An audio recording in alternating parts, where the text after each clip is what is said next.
So, Paul, I just said to Melissa, congratulations, even Rotten Tomatoes gave you 100%. So far, I know, it's crazy, yeah. That is great. Because they're really, I mean, they're not the most friendly critics, you know? No. Well, and most critics tend to have their sights on comedy a lot of times. They like to go after comedy. But, I mean, so it's very nice to get this kind of acceptance, We'll see if it keeps up. I'm pretty sure, because I think it's for everybody, the movie. And was that your intention? Because we say, like Heat was more for me, for girls, because you had these two strong girls.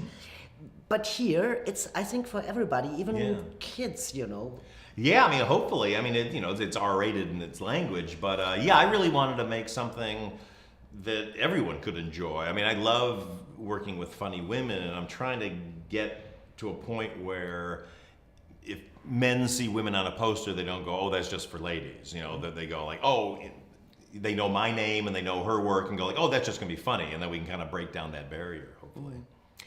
It's your third collaboration with Melissa.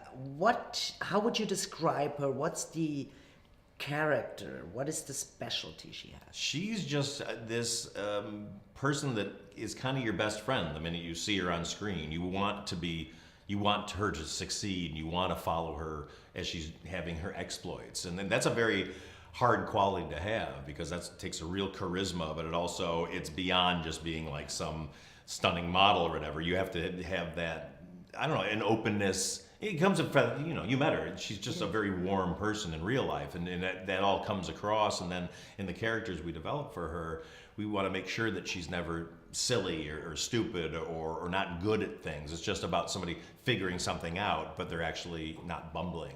No, you're always on her side. You always want her to win, to achieve what she... Yeah. But you made her work a lot, because she told me she really had to do physical training and everything. Yeah. Because it was like really action. Yeah, I mean, I wanted there to be a lot of action in the movie. I wanted to make sure that the action was in support of the story and was also funny at the same time. But, I wanted to have a lot of stuff. And, I remember saying, like, when she wanted to come on board, it's like, yeah, let's do it. But, this is gonna be a hard job. But she's such a physical comedian that, she really just embraces it. And she'll constantly, I'm trying to get her to use a stunt person, and she'll like, no, I want to do it myself. It's like, okay. So, but you didn't have like a bad conscience that you thought, oh, maybe I pushed her too far, You didn't. Yeah, I mean, I always give her an out. I go like, you don't have to do this if you want. But yeah, there were times when she'd leave the set a little sore, and I'm like, oh gosh. But I always say like as long as we set it up so it's all very safe, and I would say, you'll be happy when you see the movie, like that you went through this. But she never complains, so. Other people do. Other people should, not her. Not her. And did you, because you just say that, did you experience as a director that it's easier to work in the sense of women can bear more, men complain earlier? That's funny. Sometimes, I mean, it depends.